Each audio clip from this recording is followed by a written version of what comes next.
Hello nature lovers, आज हम एक अद्भुत सफर पर निकलने वाले हैं जो हमें नदियों और महासागरों की अनोखी कहानी बताएगा।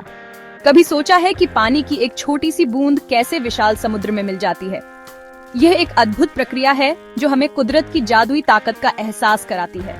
चलो आज हम नदियों के उस अद्भुत सफर पर चलते हैं जहां वो समुद्र से मिलती हैं। यह सफर न केवल रोमांचक है बल्कि हमें कुदरत की गहराइयों को समझने का मौका भी देता है। सब कुछ एक बूंद पानी से शुरू होता है। यह बूंद जो किसी पत्ते पर या किसी सतह पर होती है, एक लंबी यात्रा की शुरुआत करती है। जरा सोचो, ऊंचे पहाड़ों में जहां हवा ताजा और ठंडी होती है, पिघलती बर्फ और बारिश की बूंदें इकट्ठा होती हैं। यह बूंदें मिलकर एक नई कहानी की शुरुआत करती हैं। ये छोटी बूंदें मिलकर छोटी छोटी धाराएं बनाती हैं। ये धाराएं धीरे धीरे मिलकर एक बड़ी धारा का रूप ले लेती हैं। बहते हुए ये और पानी इकट्ठा करती जाती हैं और जोरदार और चौड़ी होती जाती हैं और एक शक्तिशाली नदी बन जाती है। ये नदी अपने रास्ते में आने वाली हर चीज को अपने साथ बहा ले जाती है। नदियां कुदरत की मूर्तिकार होती हैं। ये अपने रास्ते में आने वाली जमीन को काटकर सुंदर घाटियां और कैनियंस बनाती हैं। ये जमीन को काटकर सुंदर घाटियां और कैनियंस बनाती हैं। ये प्रक्रिया लाखों सालों में होती है और हमें कुदरत की अद्भुत शक्ति का एहसास कराती है। ऊंची पहाड़ियों से लेकर विशाल मैदानों तक नदियां बहुत लंबा सफर तय करती हैं। ये सफर न केवल लंबा होता है बल्कि बहुत ही रोमांचक और चुनौतीपूर्ण भी होता है। ये घने जंगलों से, खुले मैदानों से और रेगिस्तानों से भी अपना रास्ता बनाती हैं। हर जगह की अपनी एक अलग कहानी होती है और नदी हर कहानी का हिस्सा बनती है। हर नदी का अपना अलग सफर होता है।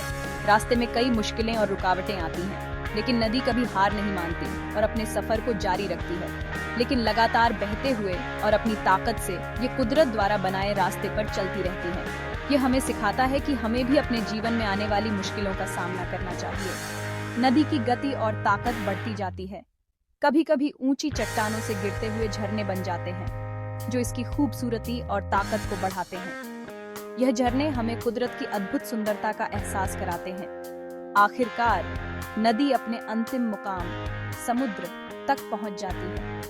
यह मिलन एक अद्भुत दृश्य होता है जहां नदी का मीठा पानी समुद्र के खारे पानी से मिलता है। यहाँ नदी का मीठा पानी समुद्र के खारे पानी से मिलता है। यह मिलन बिंदु एक जादुई जगह होती है जहां दो दुनियाएं मिलती हैं। यह मिलन बिंदु, जिसे एस्टुअरी कहते हैं, एक जादुई जगह होती है जहां दो दुनियाएं मिलती हैं। यह जगह बायोडाइवर्सिटी का केंद्र होती है। यह बायोडाइवर्सिटी का केंद्र होता है जहां मीठे पानी और समुद्री जीव साथ साथ रहते हैं। यहाँ की विविधता हमें कुदरत की अद्भुत रचनात्मकता का एहसास कराती है। नदी का सफर कुदरत की रेजिलियंस और एडेप्टेबिलिटी का प्रमाण है। ये सफर हमें सिखाता है कि हमें भी अपने जीवन में लचीलापन और अनुकूलता बनाए रखनी चाहिए। एक बूंद से एक शक्तिशाली नदी बनने तक और अंत में समुद्र में मिलने तक ये एकता और ताकत की कहानी है। ये कहानी हमें सिखाती है कि छोटी छोटी चीजें मिलकर बड़ी और शक्तिशाली बन सकती हैं। नदी का सफर हमें कुदरत में सभी चीजों के इंटरकनेक्टेडनेस की याद दिलाता है। यह इंटरकनेक्टेडनेस हमें सिखाती है कि हम सभी एक दूसरे से जुड़े हुए हैं। तो अगली बार जब आप किसी नदी को बहते हुए देखें तो उसके अद्भुत सफर की कदर करें। यह सफर हमें जीवन के हर पहलू में प्रेरणा देता है। छोटी बूंदों से विशाल समुद्र तक यह ट्रांसफॉर्मेशन और एंड्योरेंस की एक दिलचस्प कहानी है। यह कहानी हमें सिखाती है कि हमें भी अपने जीवन में धैर्य और सहनशीलता बनाए रखनी चाहिए।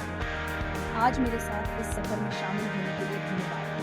मुझे उम्मीद है कि आपको यह सफर पसंद आया होगा और आपने कुछ नया सीखा होगा। लाइक, कमेंट और सब्सक्राइब करना न भूलें और नेचर एडवेंचर्स के लिए बने रहें। आपके समर्थन से हमें और भी रोमांचक सफर पर ले जाने का मौका मिलेगा। अगली बार तक एक्सप्लोर करें। कुदरत की इस अद्भुत दुनिया में और भी बहुत कुछ खोजने को है।